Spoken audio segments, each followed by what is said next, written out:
Anas bin Malik radhiyallahu anhu an Nabi sallallahu alaihi wasallam qala man taraka al-kadhib wa huwa batilun bunya lahu fi rabadil jannah wa man taraka al-mira'a wa huwa muhiqqun bunya lahu fi wasatiha wa man hassana khuluquhu bunya lahu fi a'laha. Daripada Anas bin Malik radhiyallahu anhu, Nabi SAW bersabda, sesiapa yang meninggalkan penipuan yang merupakan suatu kebatilan, nescaya dibinakan istana untuknya di persekitaran syurga. Sesiapa yang meninggalkan perbalahan, sedangkan ia berada di pihak yang benar, nescaya dibinakan untuknya di pertengahan syurga. Sesiapa yang mengelokkan akhlaknya, dibinakan untuknya di tempat tertinggi di dalam syurga. Riwayat At-Tirmizi. رب اغفر لي ولوالدي ولمن دخل بيتي مؤمنا وللمؤمنين والمؤمنات. Ya Tuhanku, ampunilah aku, ibu bapaku, serta orang yang masuk ke rumahku dalam keadaan beriman, lelaki maupun perempuan. Ya Zal Jalali wal Ikram, Ya Zal Jalali wal Ikram, Ya Zal Jalali wal Ikram, amitna ala dinil Islam. Ya Zal Jalali wal Ikram, Ya Zal Jalali wal Ikram, Ya Zal Jalali wal Ikram, amitna ala dinil Islam.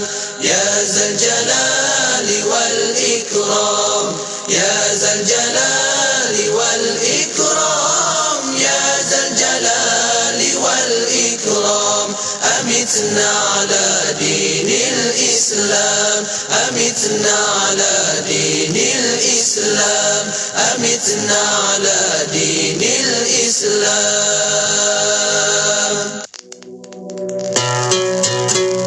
Seseorang yang memiliki iman walau sebutir dan tidak ada baginya amalan, nescaya ia akan menyelamatkan seseorang itu daripada kekal dalam api.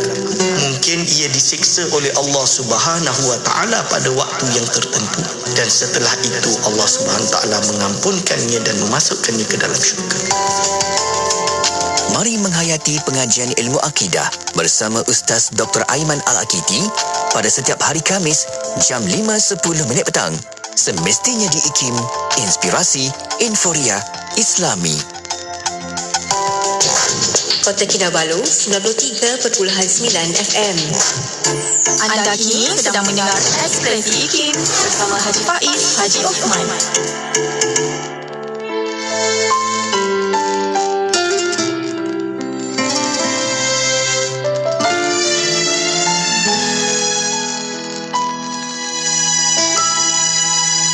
Rinduku bagai titis hujan, takkan akan wujud di tanah kering gersang.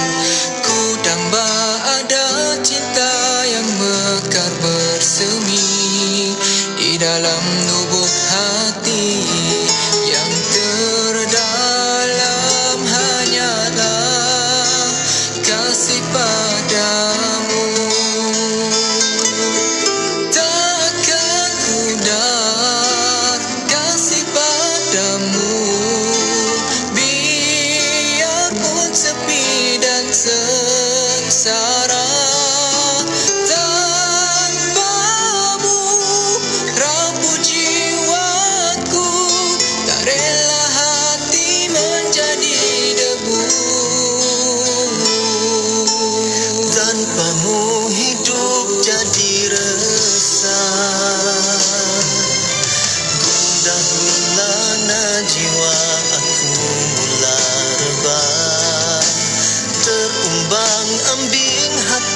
Pasti aku lemah, rasa remuk di dada, pilu hati tak ingin hilang kau yang teragung. Dalam hidup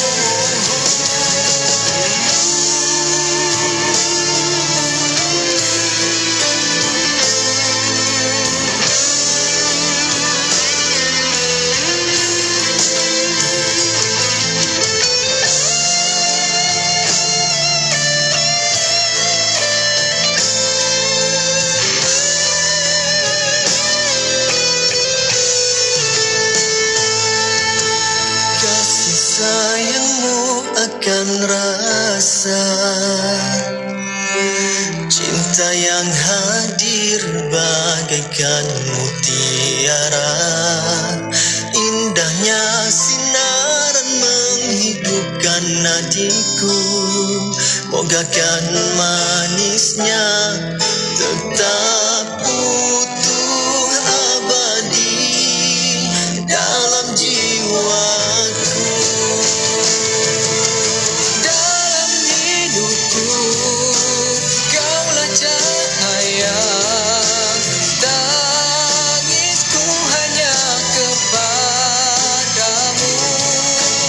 Kau rela hilang semua, asalkan engkau di sisiku.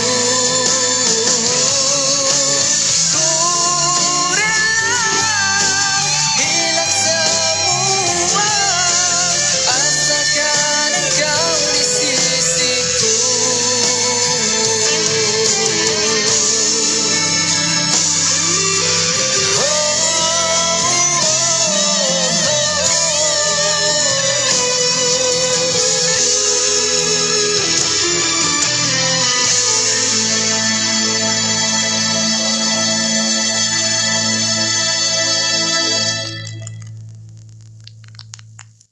Radio IKIM 20 tahun. Sentiasa memberi anda inspirasi, informasi yang relevan dalam kehidupan hari ini dan sentiasa memberi panduan Islami dengan cara yang terkini.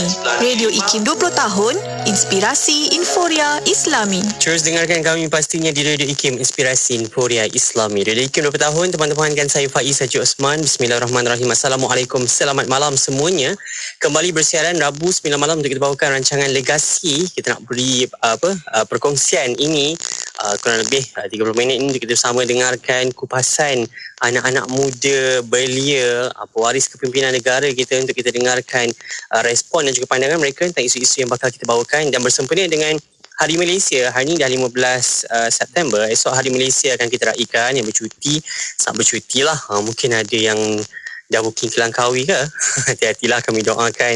Ingat, apa pun kawalankan diri, kita kena tetap jaga, kita tetap pelihara, insyaAllah. Semoga Allah lindungi kita sentiasa. Dan malam ini untuk Legasi, kita akan bawakan cerita tentang keluarga Malaysia, tapi dari sudut pandang seorang belia, seorang mahasiswa.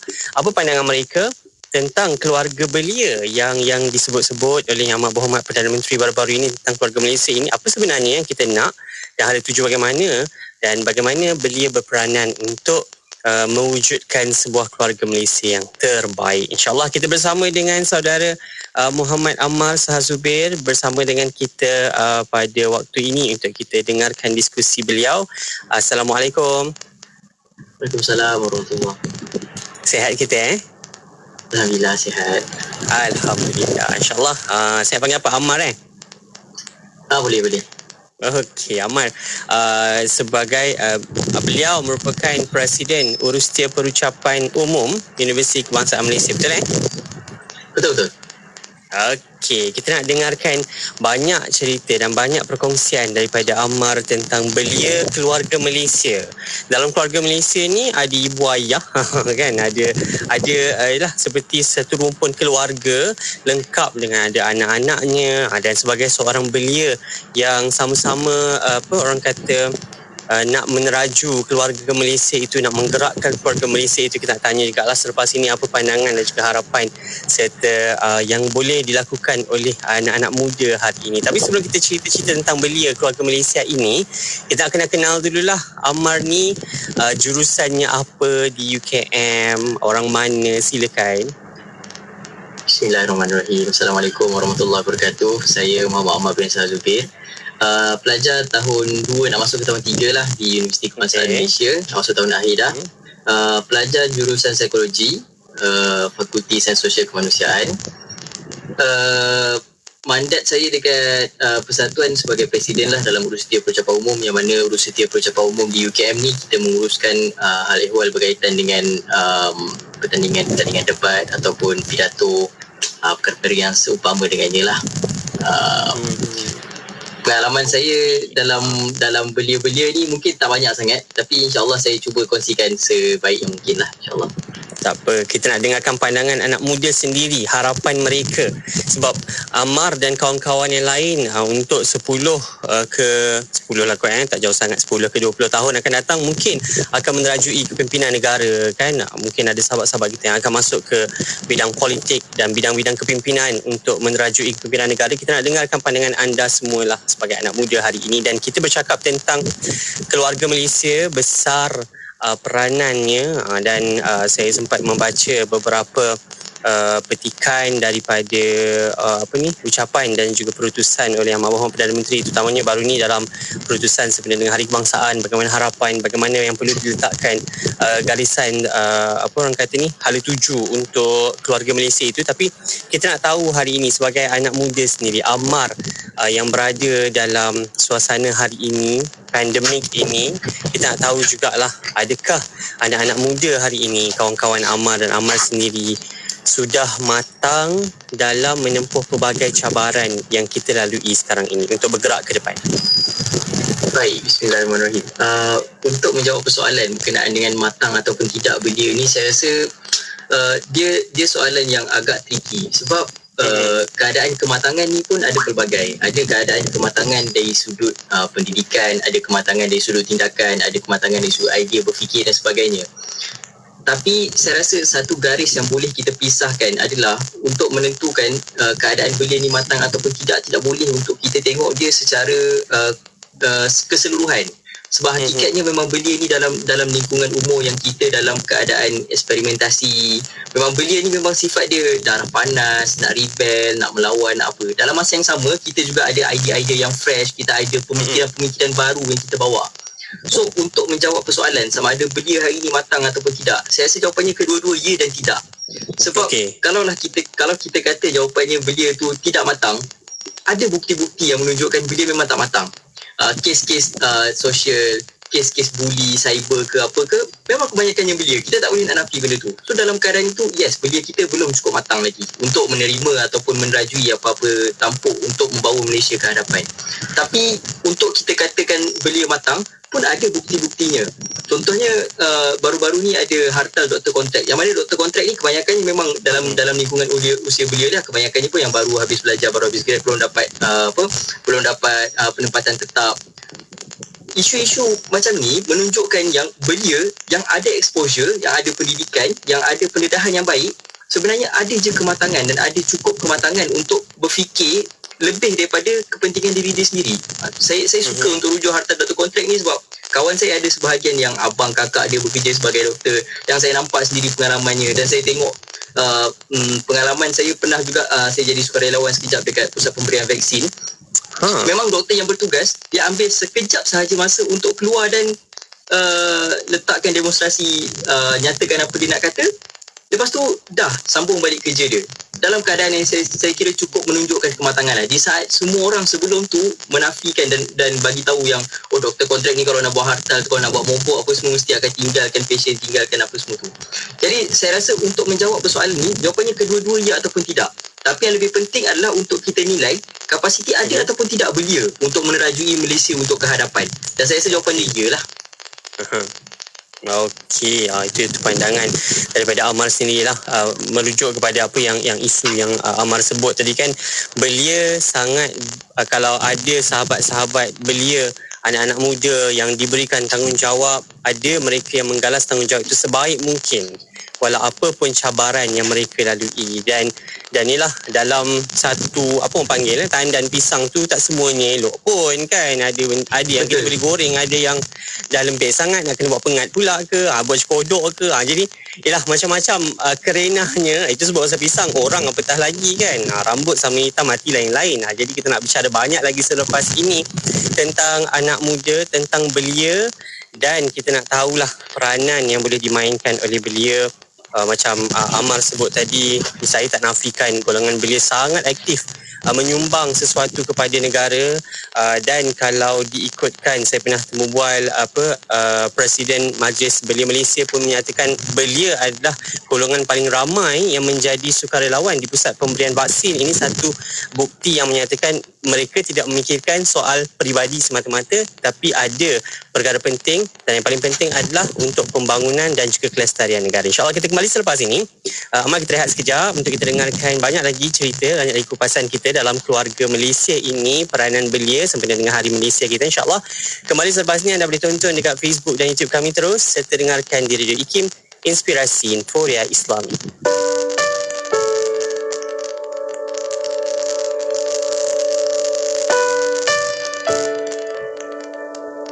Disebutkan oleh Imam Abdul Wahab Sya'rani radhiyallahu anhu dalam kitab beliau Lawaqih Al-Anwar Al-Qudsiyah fi Bayanil Uhudil Muhammadiyah. Dalam kitab ni diterangkan beberapa hadis Nabi SAW yang menerangkan tentang adab-adab kita ketika mana bekerja dan juga ketika mana kita nak mencari rezeki. Yang pertama, kata ulama, niat kita bekerja tadi ni, yang pertama kita kena betulkan. Setiap kali kita pergi nak bekerja tu, kena betulkan niat kita. Kenapa saya nak bekerja kerana hari ini ni, kerana apa? Kerana Allah Subhanahu Wa Taala. Kerana tu orang yang bekerja ni dia kena selalu anggap bahawa dia berada di jalan Allah Subhanahu Wa Taala. Fi sabilillah. Kerja yang kita buat itu adalah ibadah kepada Allah Taala. Jadi kalau orang ni anggap ni ibadah, maka dia tak akan main-main dengan ibadah. Kerana ni tempat pandang Allah Subhanahu Wa Taala kepada beliau. Jadi kalau kata kita niat yang betul pada waktu kita keluar untuk bekerja, ini salah satu daripada adab untuk kita dapatkan rezeki yang barakah. Sebaiknya setiap hari kita nak keluar bekerja, niatkan niat yang betul.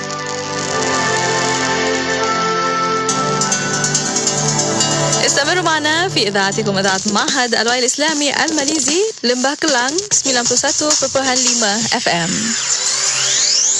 Terima kasih anda. Terus setia jadikan IKIM teman anda. Boleh layari www.ikim.my. Buat sahabat-sahabat saya yang mengikuti IKIM waktu ini di luar negara, terima kasih banyak. Anda bersama dengan saya Faiz Haji Osman, dan kita berada dalam rancangan Legasi bersama anak muda untuk kita bicarakan isu berkaitan dengan mereka dan juga isu-isu dalam negara untuk kita bawakan, nak dengar pandangan dan idea anak-anak muda. Dan pada waktu ini kita bersama dengan Muhammad Ammar Sahazubair, merupakan Presiden Urusia Perucapan Umum Universiti Kebangsaan Malaysia, untuk kita bawakan Ammar, bidang psikologi dah nak kena masuk U ke lepas ni?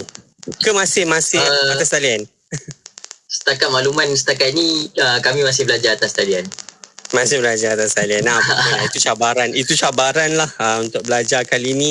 Dan kita nak beralih kepada isu keluarga Malaysia, yang mana Yang Amat Berhormat Perdana Menteri memperkenalkan keluarga Malaysia agar semua orang rasa ada peranan masing-masing. Semua orang rasa, saya kena bantu dia sebab dia ahli keluarga kita, kan? Kita kena sama-sama tolong-menolong, dan hidup yang paling penting nak dijadikan dalam keluarga Malaysia ini adalah bersatu padu. Itu yang paling penting, sebab kita bimbang perpaduan adalah perkara yang akan meruntuhkan negara ini. Jadi kita nak bawa kembali, dan saya percaya itulah antara harapan yang dimainkan oleh Yang Amat Berhormat Perdana Menteri.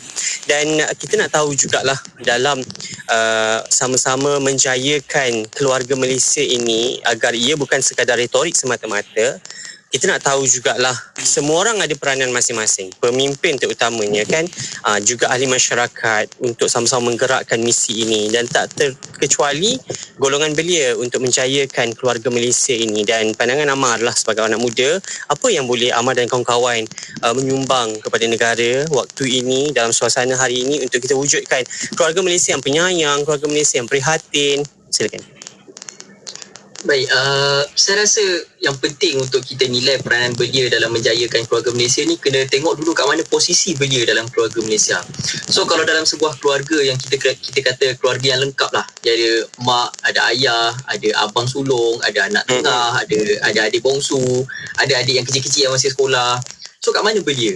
Saya rasa belia sepatutnya kita positionkan dia adalah dekat sebagai anak tengah.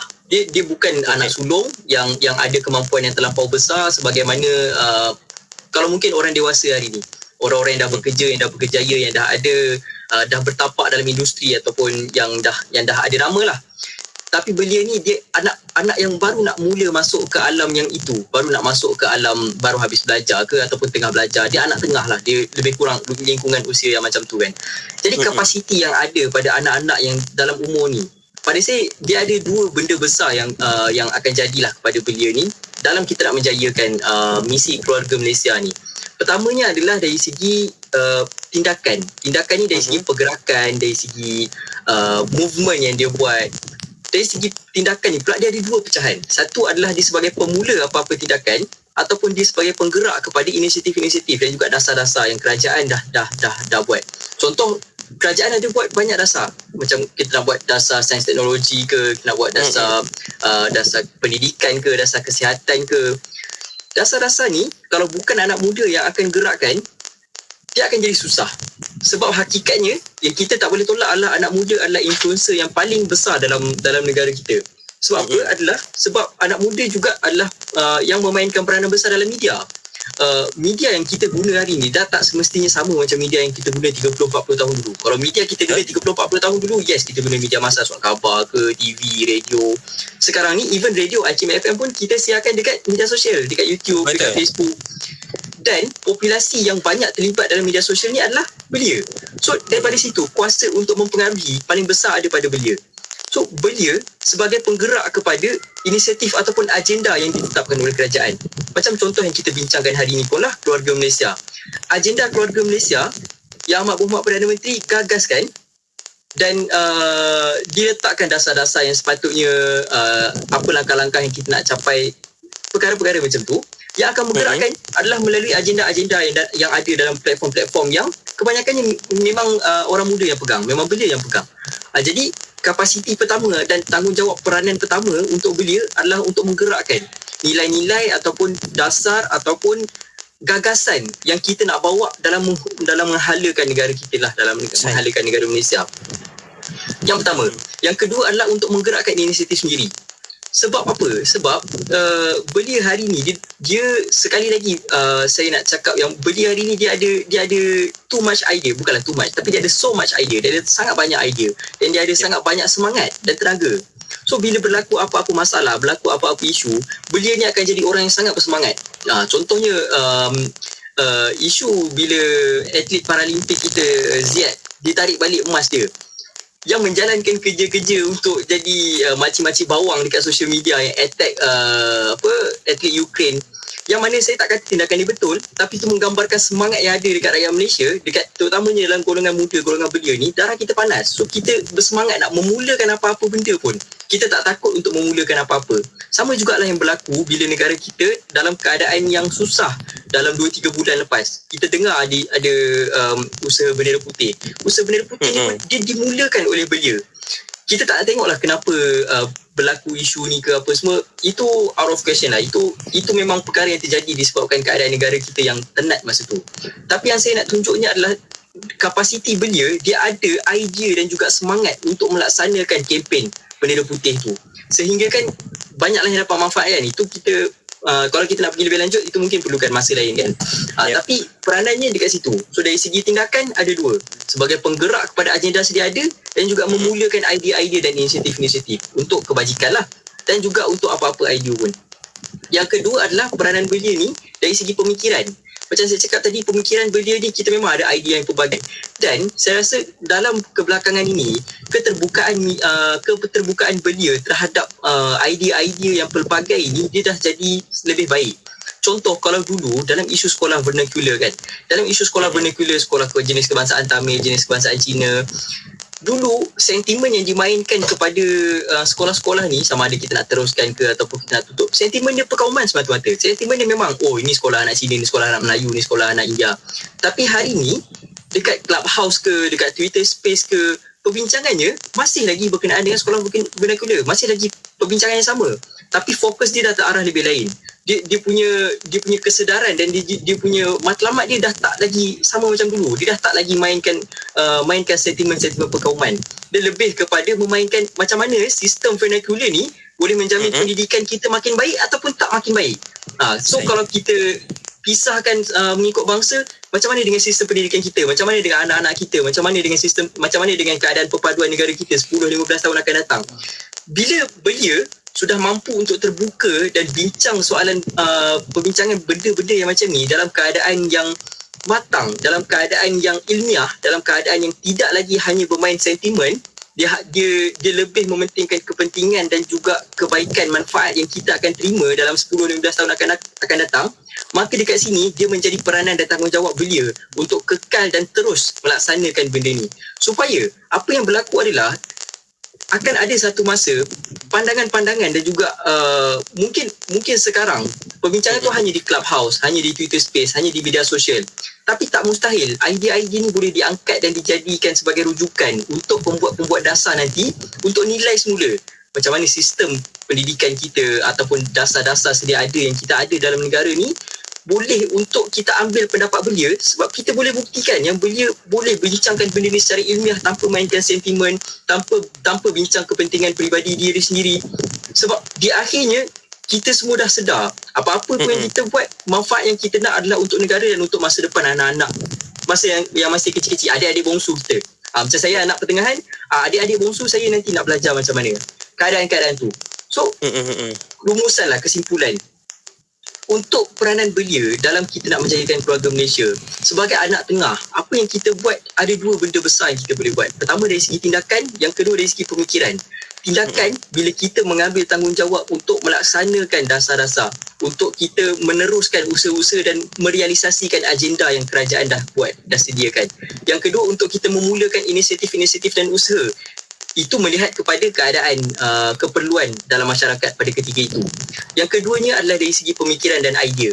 Yang mana pemikiran dan idea belia ni sudah bebas. Kita boleh bebas daripada sentimen-sentimen yang selama ini jadi racun kepada perpaduan negara kita.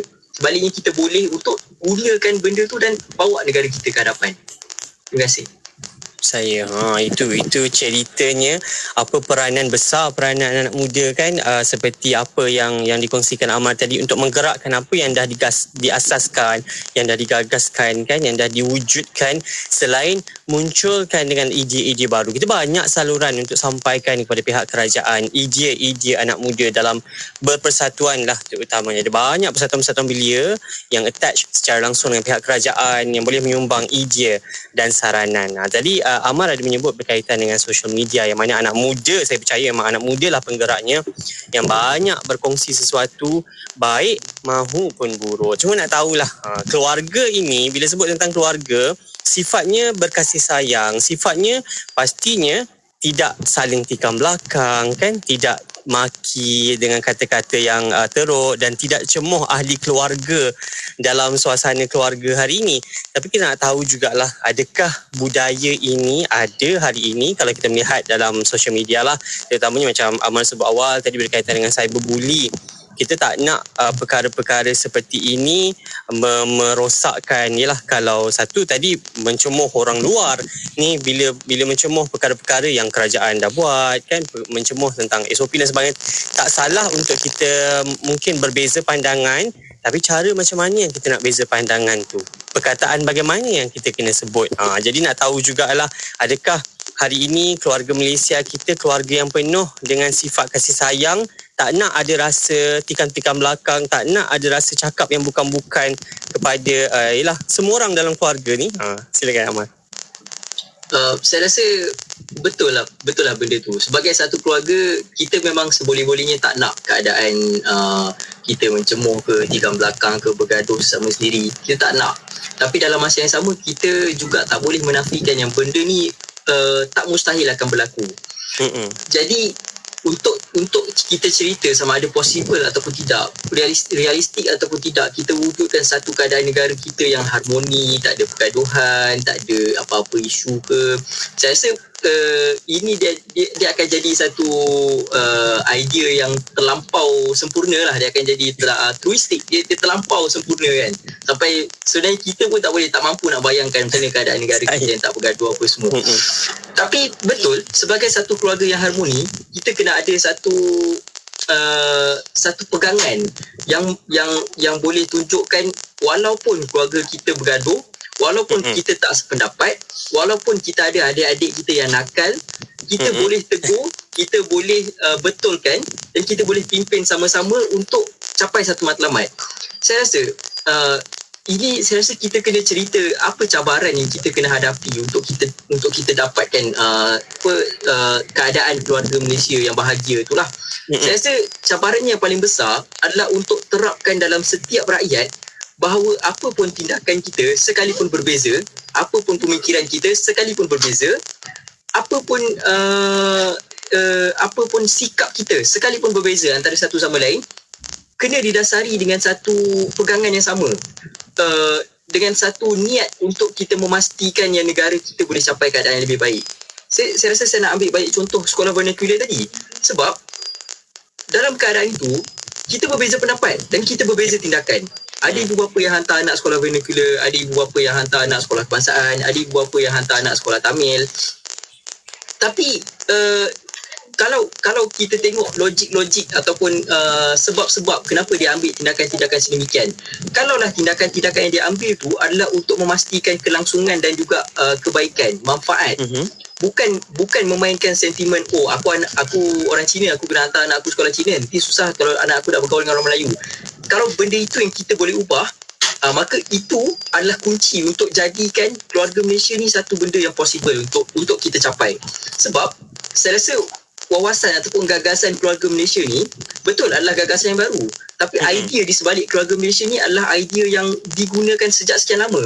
Sejak zaman kita sebelum nak merdeka, syarat yang British letak untuk kita merdeka adalah perpaduan. Yang mana selepas daripada itu dasar-dasar yang kita ada masa zaman Tun Mahathir kita ada bangsa Malaysia, lepas tu kita ada satu Malaysia, lepas tu sekarang kita ada keluarga Malaysia. Kesemua ni indikator dia adalah perpaduan. Yes, dia adalah benda yang sama. Dia rebranding dan juga insyaAllah ada penambahbaikan lah, ada perkara-perkara baru yang kita nak bawa dalam gagasan keluarga Malaysia ni. Tapi hakikatnya bendanya adalah perpaduan. Jadi cabaran untuk mencapai perpaduan ni, kalau kita hanya nak tengok dari segi tak ada isu yang berlaku, tak ada isu perkauman, tak ada isu pergaduhan, saya rasa boleh untuk kita nilai berdasarkan benda tu, tapi benda tu takkan tercapai. Sebaliknya, saya rasa yang patut dan menjadi cabaran untuk kita buat adalah untuk memastikan yang sebanyak mana pun isu, sebanyak mana pun pergaduhan dan perselisihan, pergeseran yang berlaku antara dua ataupun tiga ataupun lebih daripada tu entiti-entiti yang ada dalam negara kita, adalah untuk pastikan yang tujuan ataupun matlamat niat asal kenapa dia lakukan perselisihan tu, kenapa dia berselisih dalam satu perkara tu adalah untuk kepentingan negara, untuk kepentingan bersama, untuk kepentingan masa depan. So kalau dalam keadaan itu, yes, saya boleh argue yang kita dalam keadaan perpaduan yang baik, kita boleh capai keadaan keluarga Malaysia yang kita nak. Sebab sekalipun kita tak sependapat, sekalipun kita berbeza pendapat dan juga tindakan, tapi kita nak satu matlamat yang sama. So dalam keadaan itu kita boleh untuk duduk bersama dan bincang. Okey, kita setuju kita nak satu matlamat yang sama, tapi apa tindakan yang kita boleh buat? Daripada situ kita boleh datangkan satu perbincangan yang berilmiah dan boleh dibawa ke hadapan lah. So untuk menjawab mudahnya boleh, tapi cabarannya besar, memang besar. Okey, macam Amar sebut ialah analoginya dalam satu keluarga tak semuanya perangai kita Allah dia ni kan macam tu, tapi nak bagi tahu macam-macam orang yang huni dalam negara kita ini, kita terima seadanya mereka, tapi dalam masa yang sama teguran-teguran yang kita kena buat tu adalah teguran-teguran yang berasas, teguran-teguran yang berhikmah kan, untuk mewujudkan satu negara Malaysia. Negara ni satu ni je lah yang kita nak sambut esok hari Malaysia ini. Inilah satu-satunya negara yang kita cintai. Jadi kekalkan keharmonian. Macam Amar sebut, lama dah kita cerita tentang perpaduan, maka kekalkan. Dan sebut pasal Clubhouse, itu antara satu lagi platform anak-anak muda berkongsi pandangan dan juga idea. Kita harap ada cadangan-cadangan bernas yang dikongsi, yang dikupas, yang akhirnya akan dibawa kepada pihak atasan kita kan, pihak pemerintah negara kita, untuk sama-sama kita implement benda tu untuk masa depan. InsyaAllah kita berehat sekali lagi selepas kita dengarkan sedikitlah harapan Amar sebagai seorang belia, sebagai anak muda terhadap prinsip keluarga Malaysia ini bersempena dengan Hari Malaysia kita. InsyaAllah kita kembali selepas ini. Jangan ke mana, dengarkan IKIM, Inspirasi Inforia Islami. Al-Furqan merupakan sistem baru mempelajari bahasa Arab Al-Quran dengan teknik yang sangat cepat dan berkesan. Sekarang Al-Furqan menganjurkan kelas pengajian melalui WhatsApp Group bersama Ustaz Nasar sendiri. Video pembelajaran akan dihantar ke WhatsApp Group dari pelajaran paling asas hingga ke peringkat tinggi secara berjadual dan sistematik. Boleh bersoal jawab secara langsung dengan Ustaz Nasar. Program ini amat sesuai untuk anda yang tiada asas bahasa Arab. Daftar sekarang. Sila type "Saya berminat" dan hantar ke 01 019-511-9000. Penyertaan adalah terhad. Kisahnya ada 2 orang anak kembar, dua-dua lelaki. Bila nak makan, seorang suka nasi goreng kampung, seorang lagi suka nasi goreng ayam. Bila nak main, seorang suka basikal, seorang lagi suka skuter. Bila nak tidur, seorang suka bantal tinggi, seorang lagi tidur tak pakai bantal. Ayahnya pula ikutkan jelah perangai anak-anak ni sampailah mereka dewasa. Dua-dua pandai berniaga, seorang berniaga offline, seorang lagi berniaga online. Jadi ayahnya hadiahkan mereka pakej berkembar IKIM. Dua-dua ada iklan radio dan iklan media. Senang, dua-dua dapat harga berpatutan.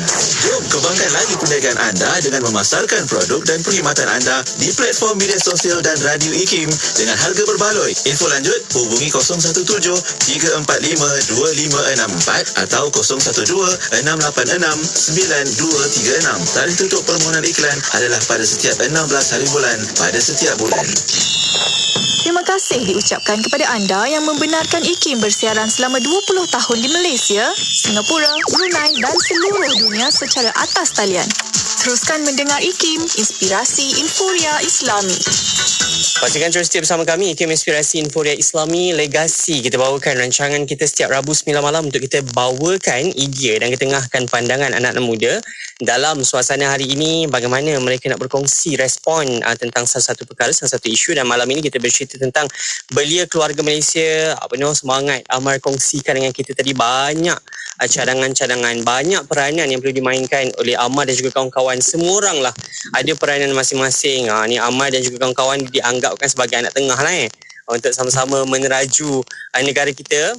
Selepas ini ada banyak perkara, kan ada pasti ada satu-satu benda itu akan ada kelompongan-kelompongan untuk kita perbaiki, kan. Ada ruang yang boleh kita tambah baik. Jadi insyaAllah kita tambah baik sama-sama lah. Amar, sebelum kita berakhir, sedikitlah nak dengarkan pandangan Amar, harapan Amar dan juga kawan-kawan mungkin dalam nak sama-sama jayakan misi keluarga Malaysia ini. Bismillah. Saya rasa harapan kepada belia hari ini dan juga kepada negara, pertamanya adalah untuk membuka lebih ruang dan juga membuka peluang kepada penglibatan belia ni dalam menyuarakan idea secara lebih terus kepada individu ataupun pembuat-pembuat dasar lah.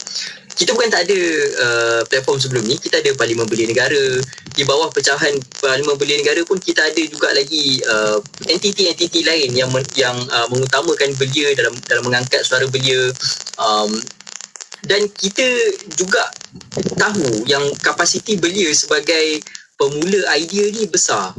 Jadi saya rasa yang perlu adalah untuk dibuka lebih banyak ruang dan peluang untuk penyertaan belia dalam menyampaikan idea-idea dan juga pemikiran-pemikiran, menyampaikan cadangan-cadangan, menyampaikan suara, yang mana saya rasa suara belia hari ini dia tidak hanya mewakili suara belia, tapi dia lebih kepada mewakili suara semua rakyat Malaysia, satu negara, yang mana disebabkan oleh pemain besar ataupun core player dia adalah memang belia hari ini. So suara belia tu menjadi satu suara yang sepatutnya dominan. Okay, so harapan saya yang pertama adalah untuk ruang dan peluang itu dibuka dan diangkat. Yang kedua, kepada belia juga adalah untuk menyertai platform-platform sedia ada untuk memeriahkan lagi pesta belia yang ada. Kita ada banyak platform. Sebagai contoh, selain daripada Parlimen Belia tu, kita melalui platform-platform sosial pun ada banyak platform-platform yang boleh untuk kita guna, untuk kita bincangkan dengan baik, dengan matang, tanpa perlu pergaduhan, tanpa perlu caci maki, tanpa perlu mencemooh dan sebagainya. So, harapan saya adalah untuk penyertaan belia terhadap perkara-perkara ini lebih banyak dan lebih besar, supaya kita dapat buktikan yang belia ni bukan hanya dalam fasa main-main, bukan hanya dalam fasa umur dalam umur nak bergaduh, dalam umur nak seronok-seronok. Sebaliknya kita sedar dan kita tahu kita ada peranan yang besar untuk memajukan negara. Yang ketiga, yang terakhir, saya rasa adalah ini mungkin khusus kepada kerajaan dan pembuat dasar untuk meletakkan aim dan juga target yang lebih spesifik. Dalam gagasan keluarga Malaysia ni, saya kira adalah gagasan yang sangat baik, yang sangat bagus. Tapi lebih cantik kalau dalam masa terdekat, mungkin dalam sebulan dua ni, diletakkan betul-betul indikator apa yang kita nak capai dalam keadaan keluarga Malaysia. Mungkin sebab benda ni sangat baru. Benda ni baru hujung bulan 8 baru diperkenalkan istilah keluarga Malaysia ni. Tapi tak bermaksud kita boleh untuk tinggalkan dia open to interpretation. So keadaan sekarang ni keluarga Malaysia ni ditafsirkan dengan sangat banyak. So macam-macam tafsiran. Ya betul, macam-macam tafsiran. Ada yang sandarkan kepada dasar kebudayaan kebangsaan pun ada. Jadi menjadi tanggungjawab untuk satu entiti yang paling berautoriti, entiti yang mengeluarkan gagasan ni untuk betul-betul meletakkan apa standard yang kita nak capai dalam gagasan keluarga Malaysia ni. So secara keseluruhannya, saya rasa harapannya adalah untuk keluarga Malaysia ni dapat direalisasikan dengan meletakkan standard dan juga target yang tepat dan disokong oleh penyertaan daripada belia yang mana suara belia ni dapat dipastikan boleh diangkat. Secara kesimpulan mudahnya saya rasa begitulah.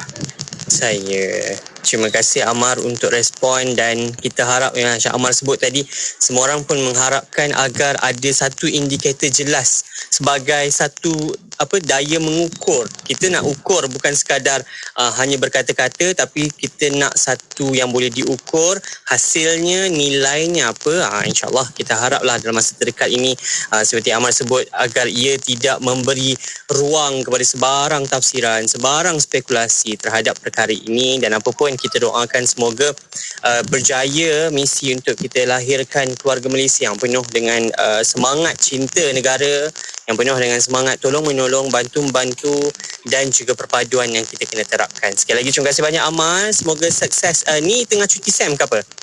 Tengah cuti SEM. Tengah tunggu habis cuti SEM lagi sebulan lagi. Lagi sebulan. Okey, semoga sukses lah ya. Belajar dekat rumah ni macam-macam cabaran. InsyaAllah. Tak apa, sebab belajar pun dalam bidang psikologi, saya harap dapatlah mengawal dan mengurus emosi sebaik mungkin. InsyaAllah. Amal, terima kasih banyak untuk pandangan dan respon tentang tajuk kita belia keluarga Malaysia ini. Semoga bermanfaat atas apa juga yang kita bawakan. Dan insyaAllah ada kesempatan kita sembang-sembang lagi InsyaAllah. InsyaAllah. Saya ucapkan terima kasih juga kepada Radio Hakim sebab sudi jemput saya dan kongsikan pendapat pandangan saya kepada umum. Terima kasih sangat. InsyaAllah. Amar, terima kasih juga. Dan pada semua, terus setia bersama kami. Legasi akan kembali semula setiap Rabu 9 malam. IKIM Inspirasi Inforia Islami. Kalau minggu ni kita cerita tentang peranan belia keluarga Malaysia untuk jayakan isu keluarga Malaysia dan juga peranan mereka. Minggu hadapan kita akan ceritakan satu budaya yang berada di media sosial hari ini. Adakah ia perlu kita bimbangkan budaya flex? Kita tak tahulah tafsirannya, ada ke tak tafsirannya di DBP itu berkaitan dengan flex culture ini. Nak tahu flex culture apa, budayanya macam mana, baik ke buruk ke, ada kesan ke tidak terhadap remaja dan generasi muda hari ini. InsyaAllah kita kembali semula Legasi minggu hadapan bersama saya Faiz Osman. InsyaAllah setiap Rabu 9 malam. Amar, jumpa lagi insyaAllah. Assalamualaikum. Waalaikumsalam warahmatullahi. Buat anda terus setia bersama kami IKIM Inspirasi Inforia Islami. 20 tahun bersiaran. Pagi IKIM Inspirasi. Tentunya hanya itu je cara je kan. Terima kasih kita ucapkan Melihatkan kami di Radio IKIM tetap memberi inspirasi dan informasi yang terkini kepada anda. Radio IKIM 20 tahun, Inspirasi Inforia Islami. Nilai-nilai bersama IKIM. Amanah.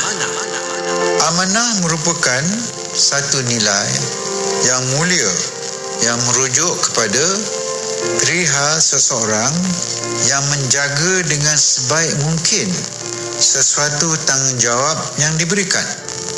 Sama ada amanah itu merupakan tugasan, satu kerja, ataupun ditugaskan untuk menjaga harta benda, ataupun ditugaskan menyimpan rahsia dan sebagainya. Amanah dari segi bahasa bererti percaya. Orang yang bersifat amanah pula dirujuk sebagai amin, di mana dia ialah orang yang dipercayai, yang amat dipercayai oleh masyarakat. Kisah Khalifah Umar bin Abdul Aziz yang beramanah sebagai seorang negarawan, seorang pemimpin dan juga seorang pekerja, wajar dijadikan tauladan kepada semua pekerja. Beliau sangat berwaspada dengan harta negara. Diceritakan bahawa Umar Abdul Aziz menggunakan lampu yang berbeza ketika menguruskan urusan negara dengan urusan peribadi.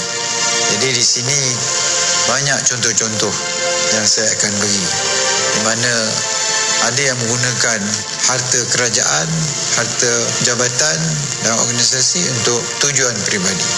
Ada menggunakan masa yang diamanah pada kita untuk bekerja tetapi menjalankan kerja-kerja peribadi. Dan banyak lagi contoh-contoh yang saya boleh beri.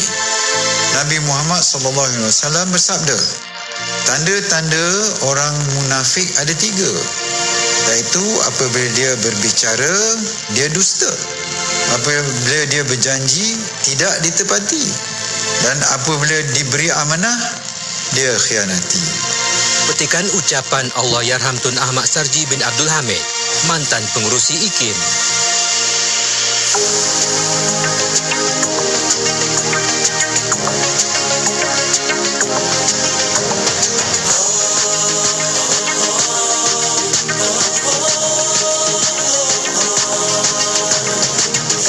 Hidup penuh pancaroba, waspadalah menempuhnya ilmu dan iman, itulah pemelihara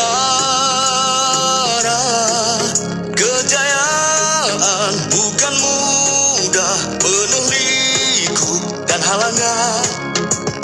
Tidak ada yang mustahil, yang berbeza, hanya peluang cepat dan lewat, sedikit banyak adanya. Bersyukurlah dunia ilahi kepada kita. Jatuh luka itu biasa, gagal kecewa itu lumrahnya.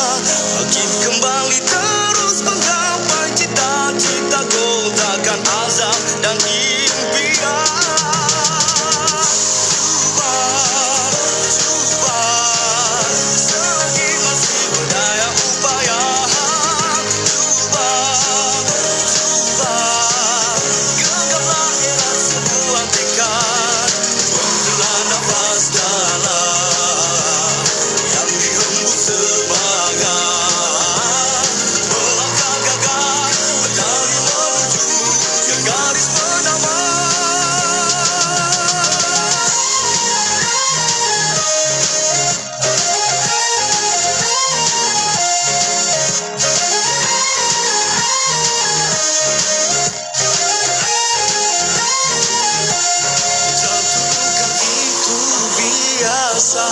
Gagal kecewa itu lumrahnya. Bangkit kembali terus menggapai cita-cita, kotakan azam dan impian. Cuba, selagi masih berdaya upaya. Cuba, genggamlah erat sebuah tekad. Belah nafas dalam yang dihembus semangat, melangkah gagah, berlari menuju ke garis penamat.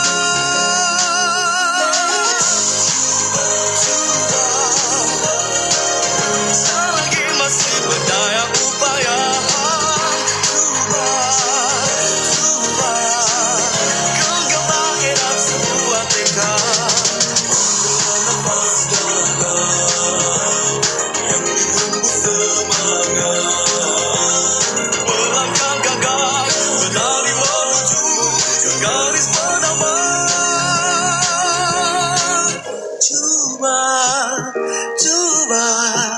Selagi masih berdaya upaya.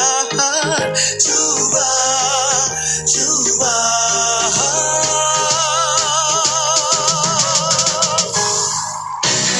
Radio IKIM 20 tahun sentiasa memberi anda pengisian yang relevan dan terkini di Warna Pagi bersama Pian dan Hazwan setiap Isnin hingga Jumaat 6 hingga 10 pagi. Untuk Warna Pagi. Alhamdulillah, Allah izinkan kita untuk bersama-sama Warna Pagi. Terdapat juga lagu-lagu nasyid yang terbaik dan terkini. Oh Tuhan, maafkanlah janji Allah for every single beat of my heart. Radio IKIM 20 tahun sentiasa relevan dan terkini.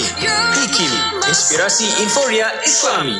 Karena Allah segala-galanya. Sayang, kita belum buat lagi akikah anak kita ni. Tapi mahal sangat. Sampai RM1,000 seekor. Nak buat majlis pun tak sesuai sekarang ni. Apa kata kita cuba akikahcenter.com? Akikah apa? Akikahcenter.com. Online je. Ya, saya dah buka akikahcenter.com. Sembelihan di Mekah, dapat video rakaman sembelihan, siap ada sebut nama anak lagi. Harga pun RM499 je bang. Daftar cepat. Akikah apa tadi sayang? akikahcenter.com. Para pendengar setia Radio IKIM, kini anda boleh mendapatkan barangan cenderamata eksklusif dari IKIM khas untuk anda seperti t-shirt IKIM, shawl, tudung pashmina, topi, payung silver coded, sejadah dan banyak lagi. Sila lari laman sesama IKIM Niaga di www.ikimniaga.my dan juga boleh didapati melalui aplikasi Shopee. Cari IKIM, jarak niaga. Hubungi 03-6204-6388 atau 389 untuk maklumat. Radio IKIM 20 tahun sentiasa memberi anda pengisian yang relevan dan terkini di Warna Pagi bersama Pian dan Hazwan setiap Isnin hingga Jumaat 6 hingga 10 pagi. Terdapat juga lagu-lagu ketuhanan yang terbaik dan terkini.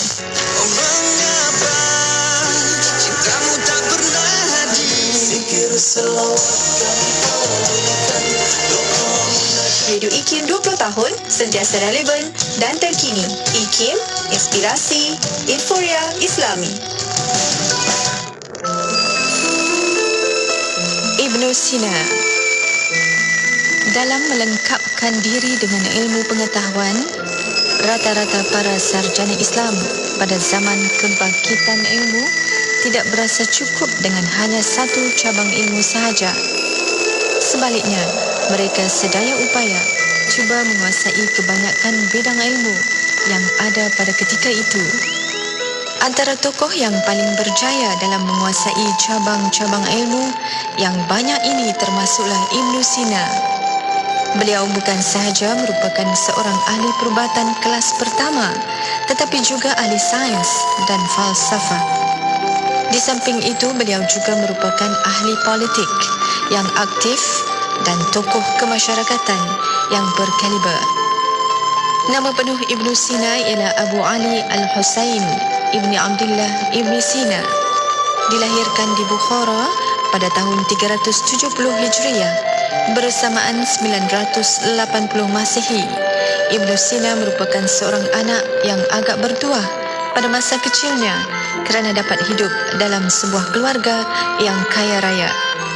Di Bukhara lah juga beliau memulakan pengajiannya dengan memberikan tumpuan terhadap bidang bahasa dan sastra. Selepas mencapai kedudukan yang tinggi dalam bidang bahasa dan sastra, sewaktu berusia 20 tahun, beliau mula berminat dengan ilmu-ilmu akal. Beliau kemudian memulakan pengajian dalam bidang tersebut dengan mempelajari ilmu logik serta geometri selain mendalami buku Al-Majast karangan Abu Abdillah An-Natali, sahabat bapanya. Kemudian, Ibnu Sina mempelajari pula ilmu sains, ilmu fiqh dan ilmu perubatan daripada guru yang berbeza-beza. Dalam bidang perubatan, Ibnu Sina telah mencapai satu tahap yang amat tinggi. Walau bagaimanapun, beliau tidak menjadikannya sebagai kerjaya. Sebaliknya, Ibnu Sina mengajar ilmu tersebut kepada para doktor bagi meningkatkan lagi pengetahuan mereka dalam bidang perubatan. Sesuai dengan kebolehannya yang tinggi dalam berbagai-bagai bidang, Ibnu Sina telah mewariskan banyak hasil penulisan yang mencakupi banyak bidang kepada tamadun dunia. Antaranya termasuklah Al-Qanun yang berkaitan dengan perubatan, Ash-Shifa dan An-Najah yang berkaitan dengan falsafah, Tis Rosail yang merupakan kumpulan risalah yang mengandungi berbagai-bagai tajuk dalam berbagai-bagai bidang ilmu, Rasail Ibnu Sina yang mengandungi hasil sastra kreatif beliau, serta risalah-risalah lain lagi tentang berbagai-bagai bidang ilmu termasuk ilmu logik. Petikan daripada buku tokoh-tokoh kesarjanaan sains Islam, hasil tulisan Profesor Datuk Dr. Muhammad Zudi Haji Abdul Majid.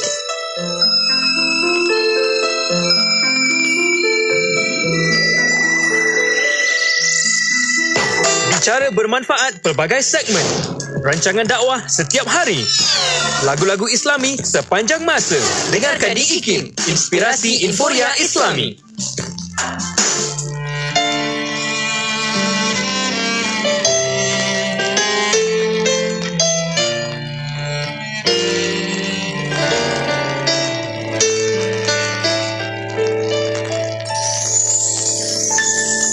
Wahai pemilik nyawaku, betapa lemah diriku ini, berat ujian darimu, ku pasrahkan semua padamu. Tuhan, baru ku sadar indah nikmat sehat itu, tak pandai aku bersyukur, kini ku harapkan cintamu. Kata-kata cinta terucap indah, mengalir berzikir di hidung doaku, sakit yang ku rasa biar jadi penawar dosaku.